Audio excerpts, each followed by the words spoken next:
वैसे भी मेरे लिए लॉ सिर्फ इंसाफ नहीं है, बल्कि केस जीतकर अपना नाम बनाना है। सलमान रजा जो कि क्रिमिनल लॉज के स्पेशलिस्ट हैं और अपने करियर का कोई केस आज तक वो नहीं हारे, वो एक नामी गिरामी वकील हैं। देखिए सर, बात ये है कि एक तरफ सच है जिसको साबित करने के लिए आपको बहुत कुछ करना पड़ता है,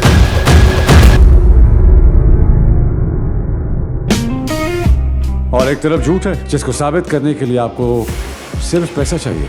2 करोड़ तो चाहिए, रिपोर्ट्स, एक्सरे सब कुछ मिल जाएगा सर। Thank you.